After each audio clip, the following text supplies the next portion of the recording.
Well, it's been a bit of a living nightmare getting to this point, but we're ready for the next level. I did get all the challenges out of the way for this last level, and they proved to be every bit as difficult as I expected. But I'm pretty excited for this level. I remembered that Maibisi is the name of the guy who unleashed the tentacles upon Baumusu and Grizz back in the first level. So, it's a dude. And, we might just find the plot in this very level. Let us find out. A terrified infant too young to understand. All that he ever knew taken from him, just like Tati. Do you remember the palace of Yolo Maibisi and our rescue attempt, Kuzo? It was here where Grizz and Tati's destinies overlapped. Like Tati, Grizz too was marked with one of the ancient spells, and so was of value to the Kasai. For a decade we thought that he had perished with Baumusu, but then word came from the south that he lived, and was being held in Maibisi's dungeons. I'm sorry to do this to you, Kuzo. Grizz was your friend, and rewalking this path will pull at old wounds. Time to go rescue our old friend, who we never knew existed. I was going to play as Tati a whole bunch more for the rest of the game, but I'm in a Rao mood, so I'm going with him on a whim.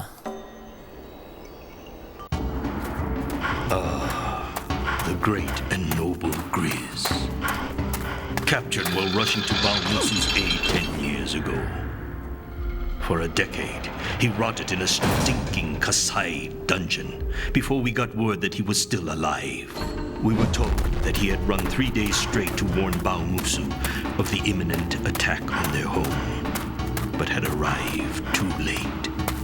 Tati, only a child then, remembers seeing her favorite uncle charging exhausted into the fray before disappearing beneath a mass of Kasai troops.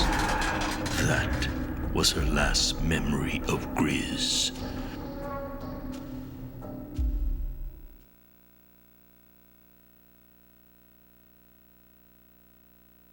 And the last day of her childhood.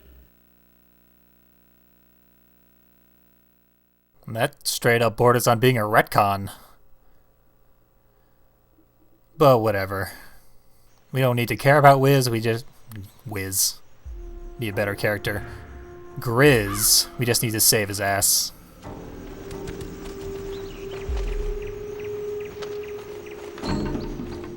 Off to a good start. This is a classic style Mark of Kree gameplay.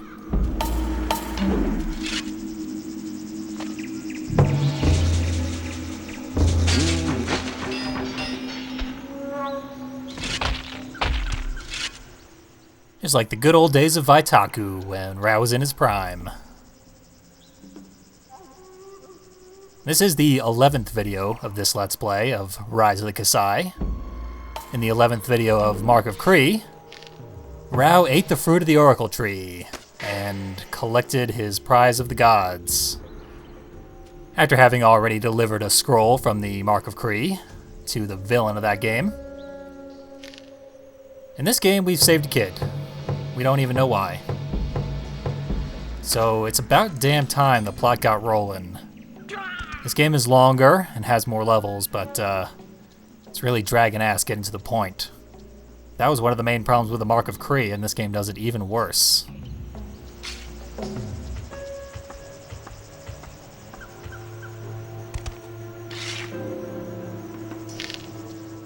Gotta say, this setting is pretty neat. Very, very colorful. And I consider that a plus. Still a little more smooth and pristine than I tend to like. Tati's in position, but... Okay, we can do stealth from here. I thought there was a railing in our way.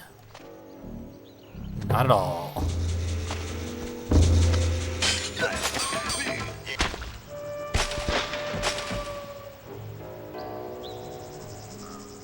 She achieved victory as well, as would be expected. There's a very small, pointless, but frustrating change in this game. You can't change perspectives while you are... Oh boy. While you're doing a stealth kill. So those times in the original game where I would begin a stealth kill and in the middle of it switch to Kuzo's view, thing of the past. Can't do it anymore. So I can't really set up my cinematic stealth kills anymore. Just gotta rely on the game to do that for me. That guy could not have telegraphed that swing any more obviously.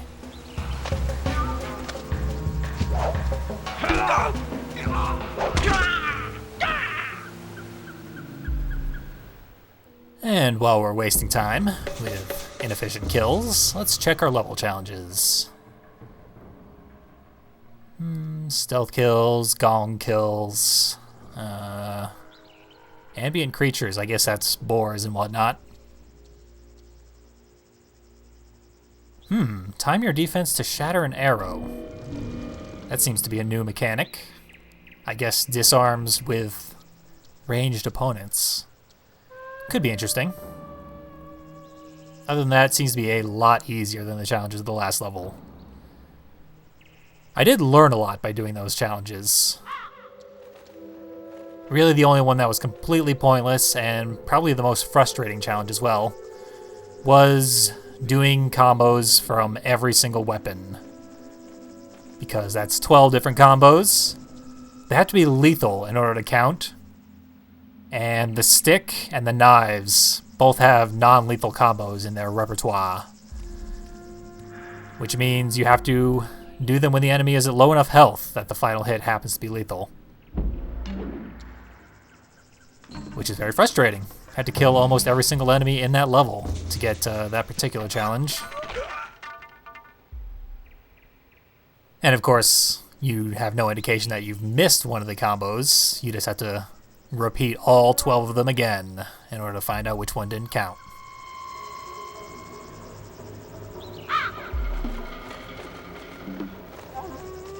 Much prefer challenges of the sort we're seeing here. Kind of want to see what's down there. I doubt it's important at the moment, but it couldn't hurt. Okay. We're still fully armed. Should make us ridiculously overpowered for any opponent who would stand in our way. Ooh.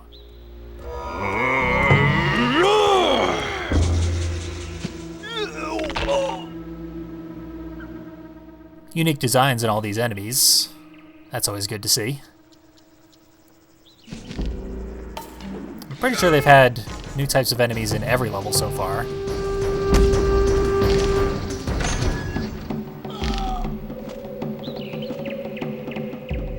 And for the most part, that was true of the first game. They just got more levels to deal with this time. Kinda wish there was a ladder slide button, like most games have.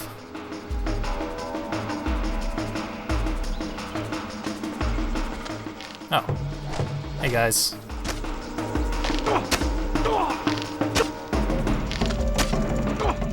Anything I can help you with? Nah.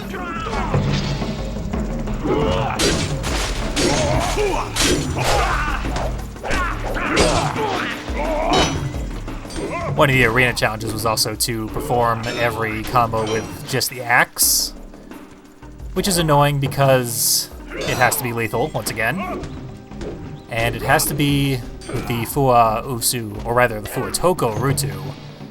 That decapitation strike at the very end has to land.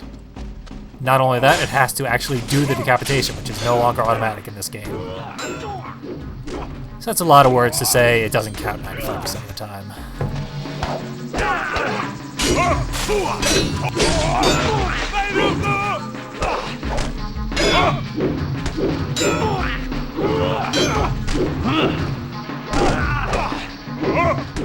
Stealth so far has been pretty intuitive.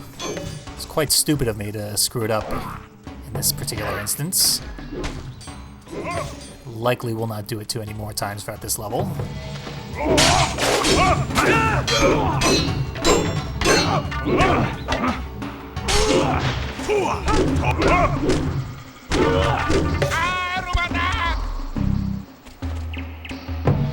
horrified this onlooker, which is planning to get him chopped up. Anything up this way? There's probably a Tuku lying around somewhere. Not a huge deal if I miss it, though. Yeah, I'm just backtracking at this point.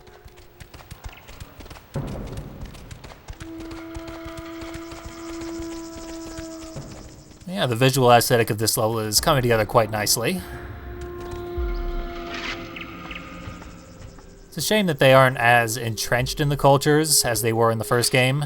The cultures that they referenced were done so very accurately in the original game. Here we just see sort of a generically foreign area. Fun to explore, but doesn't really leave a lasting impression.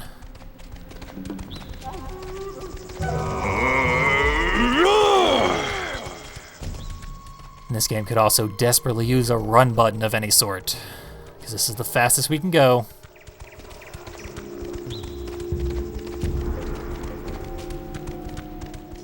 Less than ideal when you have to trek to an obscure corner to get the collectibles.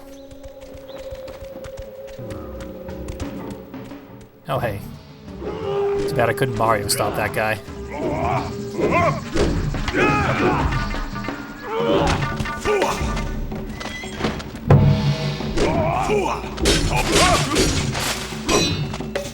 Oh yeah, that Toko part of the combo also knocks enemies down, which makes them not get hit by the head chop.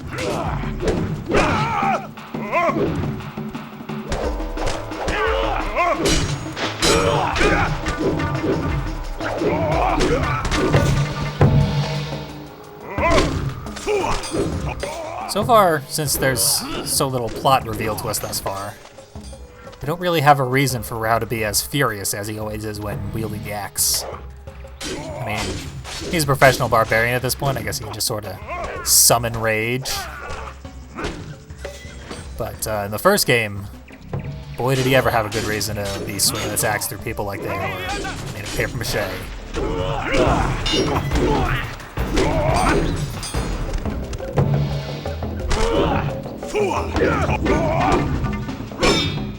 I guess if I had more investment in the story, I'd be more apt to believe that Rao has similar investment.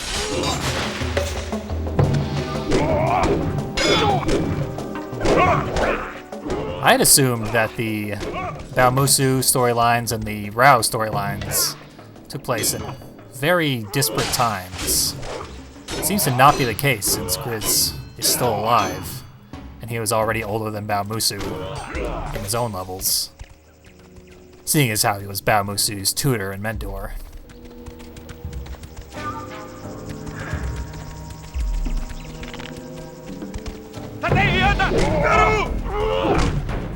Overheard Tati breaking somebody's neck, so we should be meeting up with her pretty soon. Damn these walls. I assume they do not want us to use the axe. It's a pretty tough request for me to fulfill, game.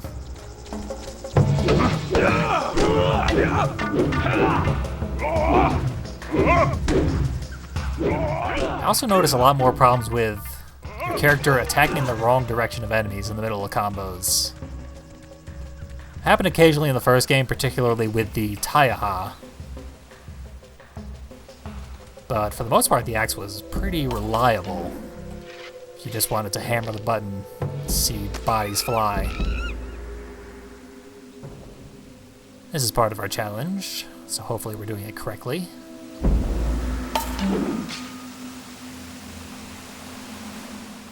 Looks like they're too far apart for me to do a double kill. I've only done like 2 double kills in this entire game so far. Glad I didn't bother that guy though. There we go. And we're already to the end of this area. Separate success circles within eyeshot of one another. Inefficient level design.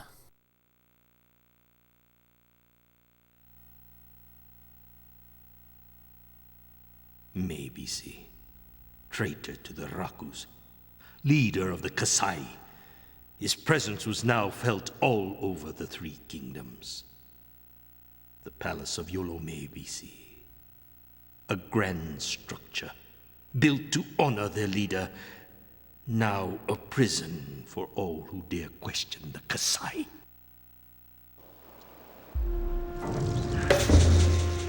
Those loading screen cutscenes are a cool idea. They make for more cinematic levels in general. However, when you're replaying levels, as I just had to quite a bit in Iguahatu, they always play. And they're unskippable because they're part of the loading. Drags things out unnecessarily.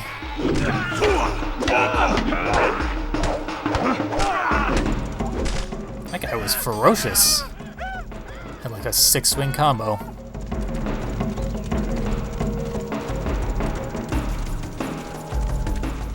Oop. Who saw me? I guess the guy around the corner. No good reason to see me. It's probably a guy on a lower level. Either way, I'm not a fan.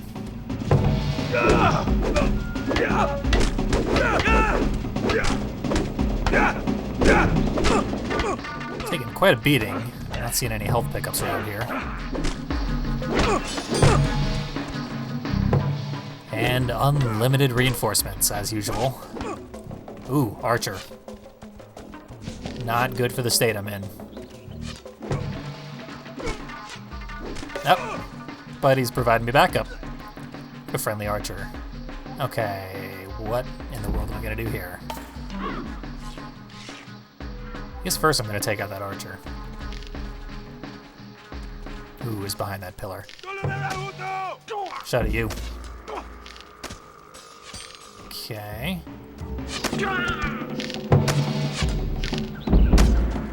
Alright. So this level so far is structured quite well compared to the previous couple. Things actually make sense the first time you see them.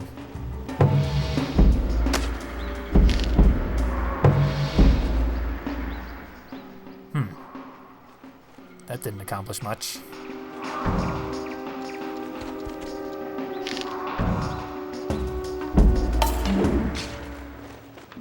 I have a feeling this is not going to work.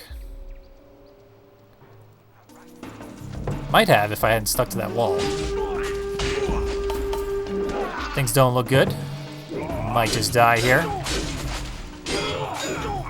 This will be a test of my axe skills.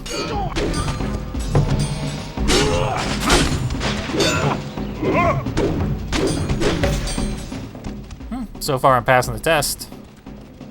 And those reinforcements don't exist. So they're not providing much of a problem. All in all, that went better than I expected.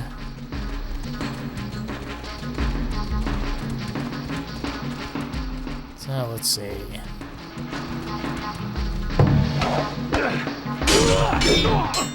It's always weird when you can see people still patrolling ignorantly while you're in combat. Does make a ton of sense to me. See, there's a guy trying to kill Tati probably around the corner. In fact, let's check on that. Yeah, she's pretty close by. That's probably her.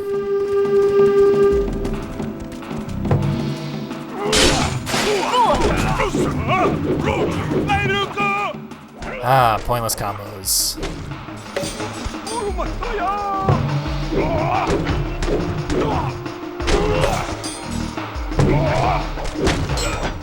Ha. That's the kind of Axe body spray that I like to see. Sorry about that. You get one of those per Let's Play. I just decided.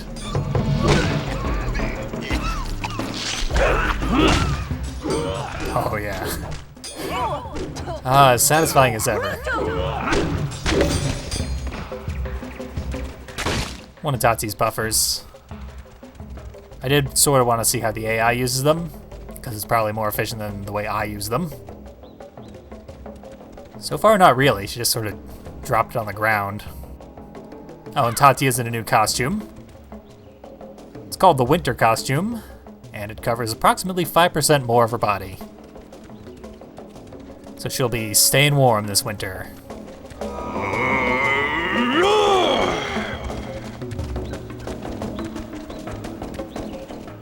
Not much back this way. But we did come from here. So, I knew there was more going on, I just didn't think ahead.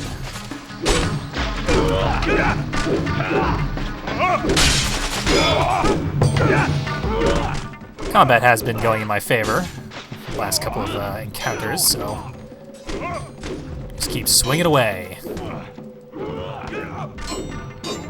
Combat in this game does, for the most part, come across looking pretty beautiful. I catch occasional glimpses of it while editing video, and usually very, very visually impressive. Just fun to watch. It inherited that from its predecessor, if nothing else. And on that pretty high note, take a break, come back and check out more of this palace.